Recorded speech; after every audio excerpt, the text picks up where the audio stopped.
الرحمن الرحيم.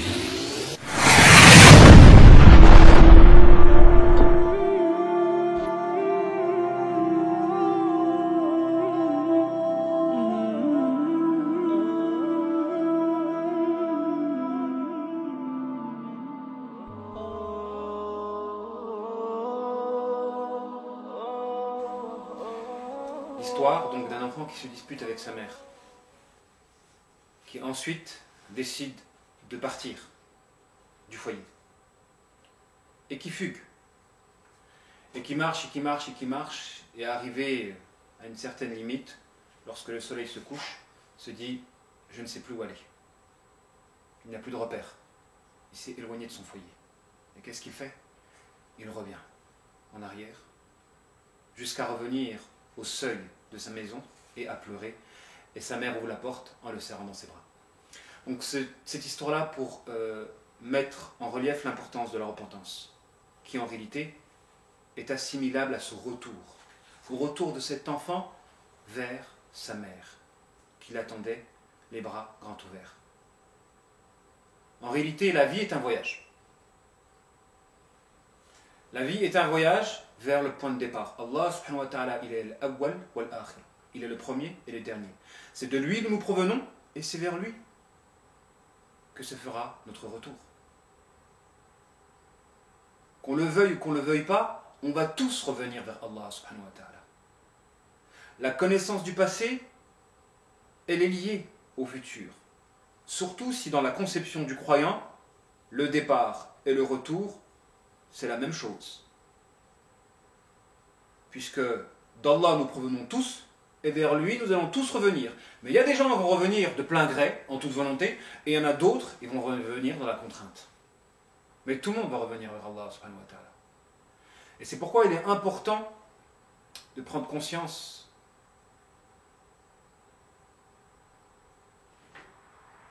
que notre vie est un voyage vers la source, vers l'origine.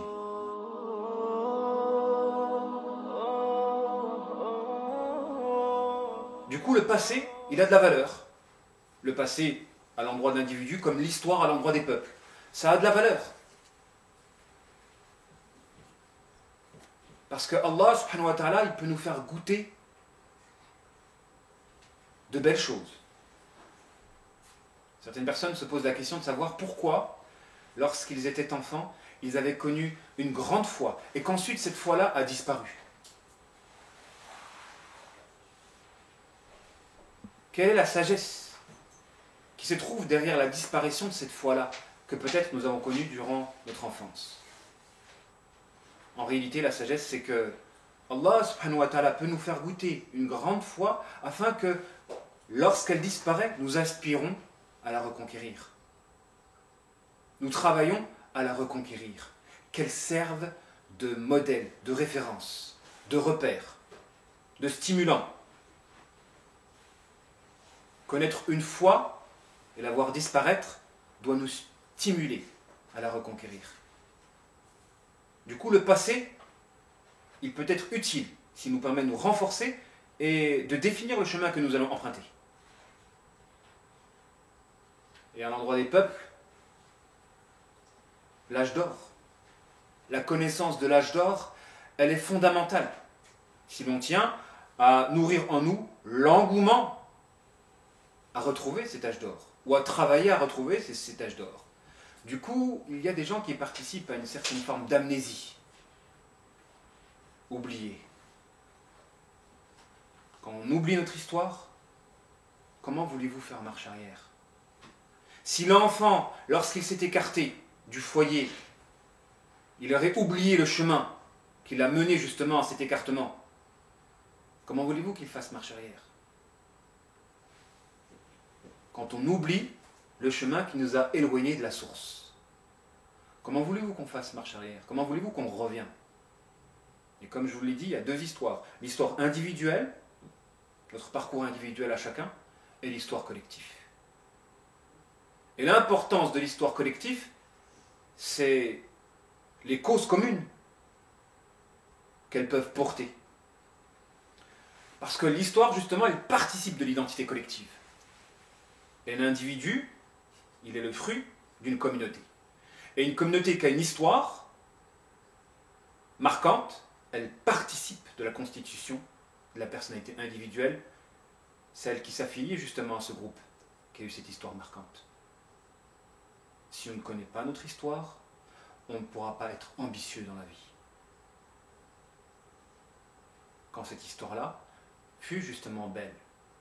Du coup, sans la connaissance de l'histoire, on ne peut pas aspirer à retrouver l'âge d'or. Du coup, c'est dans leur intérêt à eux, à ces gens qui luttent contre l'islam, de nous rendre amnésiques à l'endroit de notre histoire. Et pire, on étudie l'histoire qui n'est même pas la nôtre. On étudie l'histoire qui n'est même pas la nôtre. Et on ne connaît même pas notre propre histoire. Donc il y a une forme de dénaturation, de dépersonnalisation des musulmans. L'histoire se répète. Et l'histoire se répète. Sans la connaissance de l'histoire, on ne peut pas anticiper le futur. Donc on doit étudier l'histoire pour extraire justement des enseignements qui nous permettront d'agir avec sagesse et équité et mesure. Aujourd'hui, nous sommes le 11 novembre et on fête en France l'armistice, donc la fin de la Première Guerre mondiale. Et il y a eu des clauses dans cet armistice-là, parmi lesquelles le devoir de lutter pour la défense des droits des peuples, le droit des peuples à disposer d'eux-mêmes, et l'arrêt de conclure des actes ou des accords secrets. Mais durant cette Première Guerre mondiale, un accord a été signé entre les Anglais et les Français. ¿Sabe qué es Pico? ¿Sabe qué es Pico?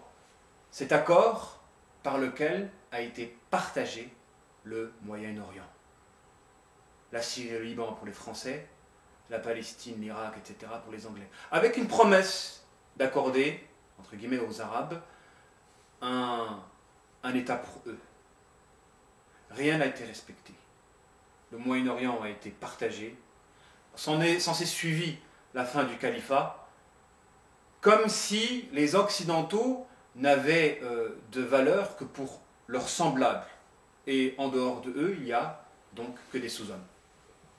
Liberté, égalité, fraternité, ce sont des valeurs qu'ils ne s'appliquaient qu'à eux-mêmes, en réalité. Ils ne les ont pas appliquées aux indigènes de leur empire. Donc est mis en évidence leur hypocrisie. Parce que c'est à partir de cette coupure du Moyen-Orient que découlent justement de nombreuses guerres aujourd'hui. De ce partage du Moyen-Orient que découlent énormément de guerres aujourd'hui. Donc le passé, il conditionne notre présent. À l'exemple des traumatismes. Alors d'aujourd'hui, vous avez un enfant, s'il est traumatisé durant son enfance, il sera perturbé durant toute sa vie. Surtout lorsque le traumatisme a lieu durant l'enfance. Car c'est à ce moment-là que se définit, que se forme, que se fixe la personnalité. Celle qui va accompagner justement un individu toute sa vie. Le caractère. S'il y a un trouble, s'il y a un handicap, tout ça découle de l'enfance.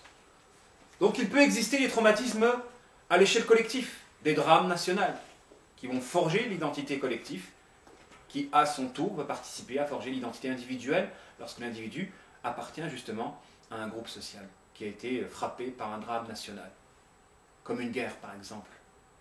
Un drame national peut forger une identité collective, qui à son tour influe sur l'identité individuelle, car les deux sont liés, et on le verra sur le cours sur le tawhid.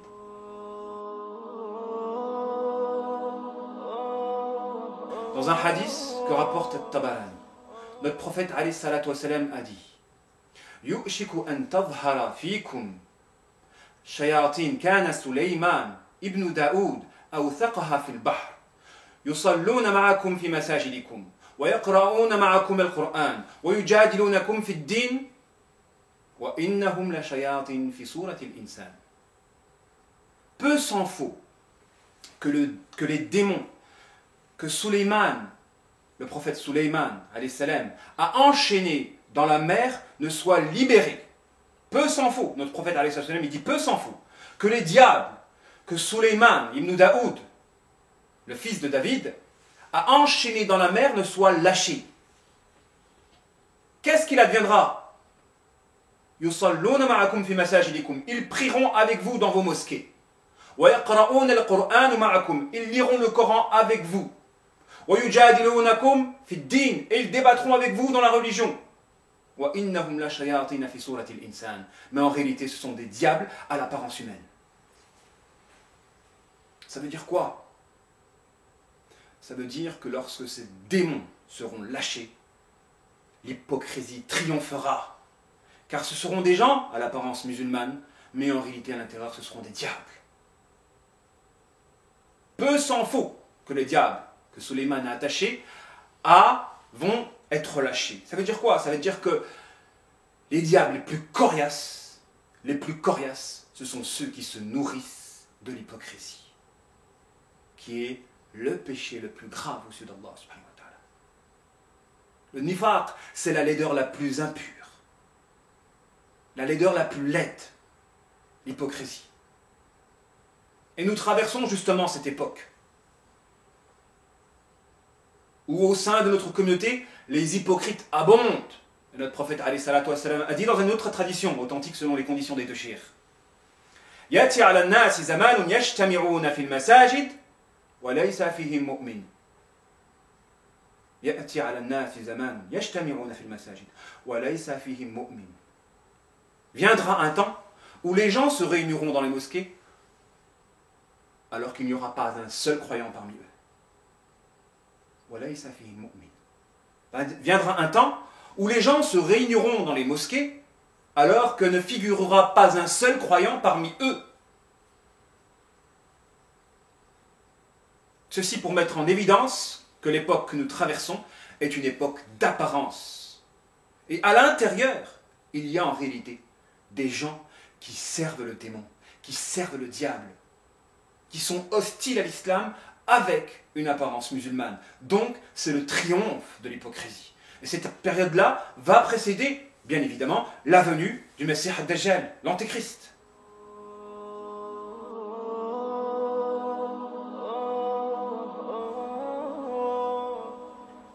Me revient à l'esprit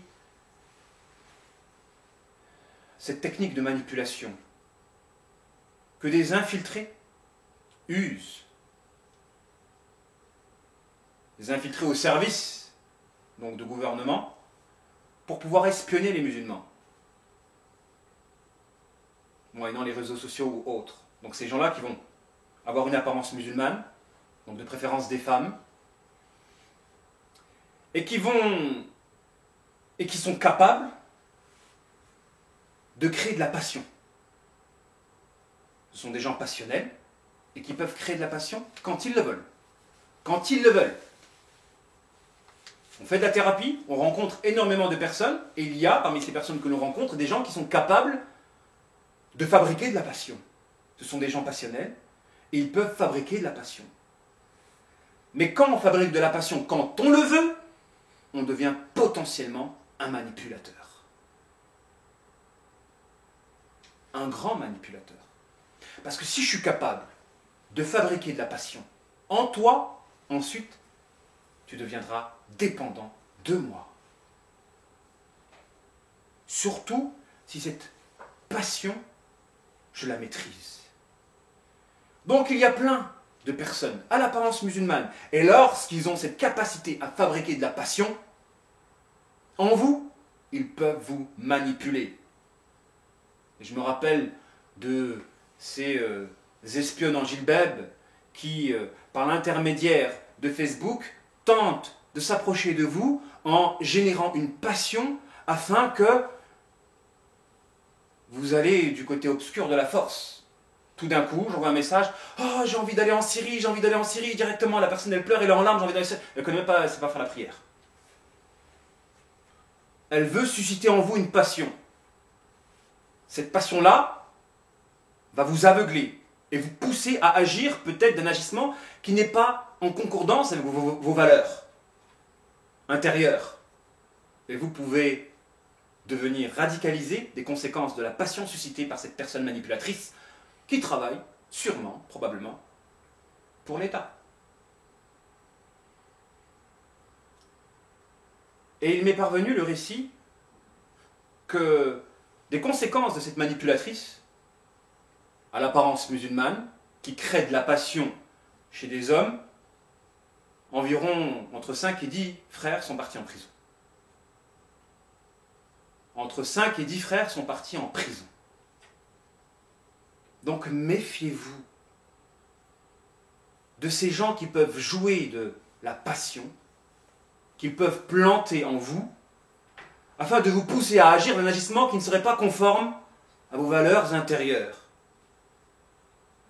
et qui en réalité n'ont que l'apparence musulmane. Méfiez-vous de la passion. Il n'y a pas de bénédiction dans la passion. Et méfiez-vous de ces gens qui en jouent. Et soyez vigilants vis-à-vis des contradictions. Car c'est par la contradiction que l'on peut démasquer et faire tomber justement le masque de ces imposteurs.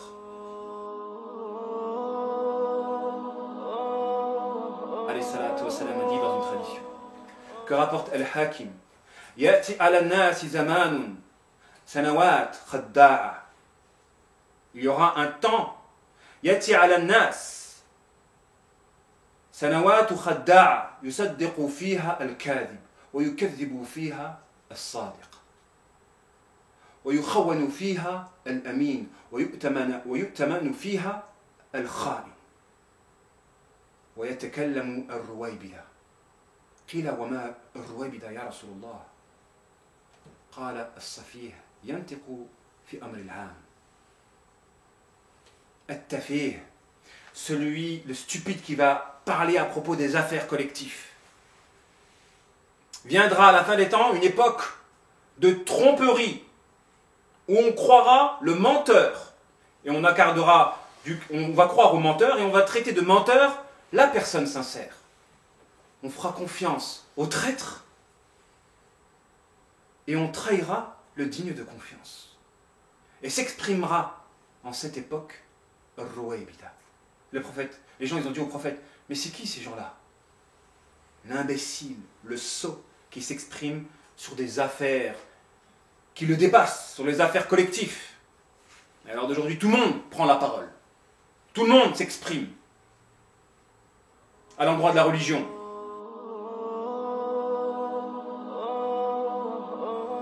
Et c'est pourquoi le prophète alayhi salatu salam a dit, dans une tradition que rapporte l'imam Ahmed, qu'à la fin des temps, les musulmans authentiques vont lutter pour la bonne compréhension du Coran, comme moi j'ai lutté pour sa révélation. Et la bonne compréhension du Coran, c'est la sunna. Car la sunna, c'est l'application du Coran en réalité. Le Coran, c'est le principe. Son application, c'est la sunna. Si on met une croix sur la sunna, le Coran n'a plus de forme, ne définit plus une forme. Et c'est la porte ouverte à toutes les interprétations.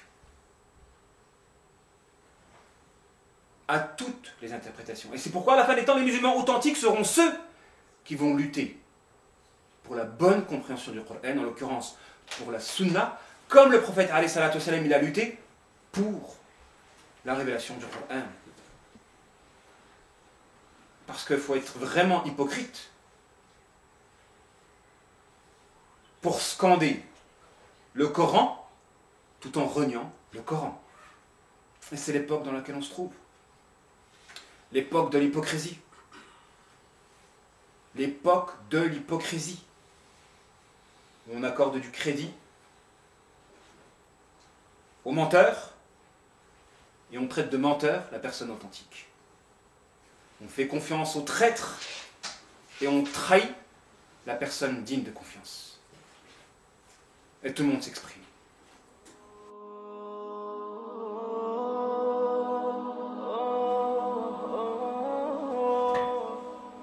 Et c'est pourquoi notre prophète alayhi salatu wassalam a dit dans une tradition que rapporte l'imam Ahmed, Ida ra'aytum rayat as-sud خرجت من قبل خرسان فأتوها فإن فيها خليفة الله المهدي. Lorsque vous allez voir les drapeaux noirs sortir du Khorasan, allez les rejoindre, car se trouvera parmi eux le calife d'Allah, l'imam al-Mahdi. Donc il est précisé dans cette tradition-là, Khorasan, qui est une région à cheval entre l'Iran et l'Afghanistan.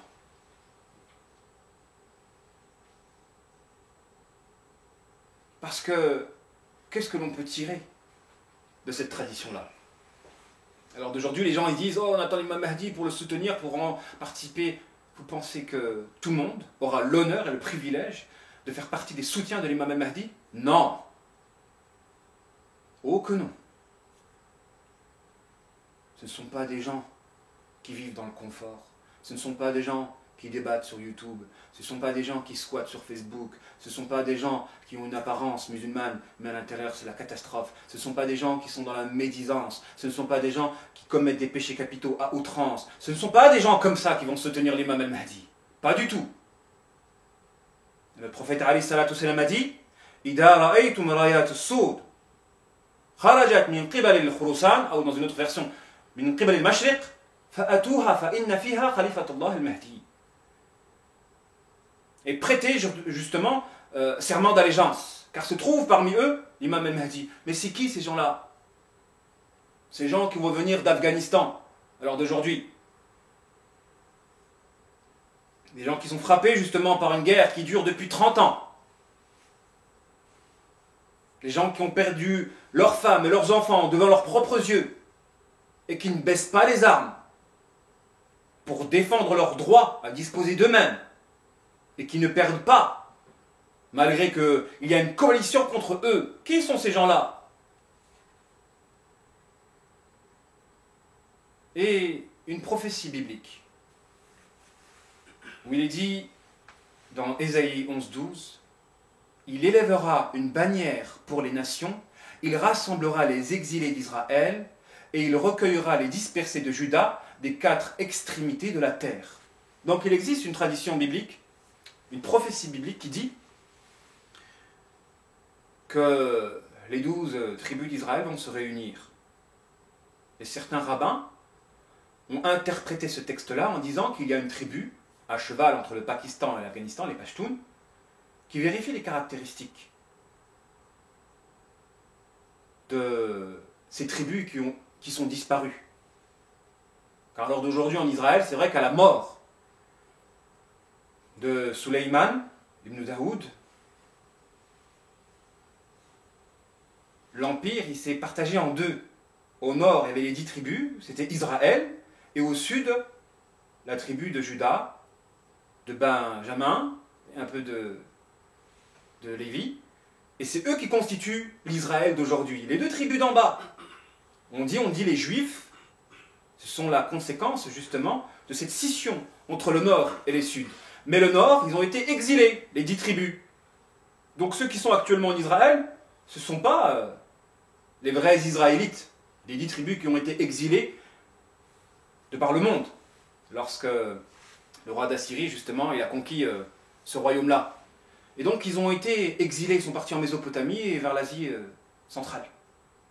Et c'est pourquoi, comme par hasard, eux, ils attendent, selon leur prophétie, le retour de ces tribus perdues. Un retour, on revient toujours à la source.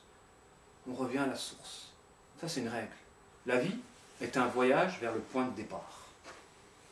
En réalité, si on comprend bien, la vie est un voyage vers un point de départ. Tu pars pour revenir là d'où tu viens.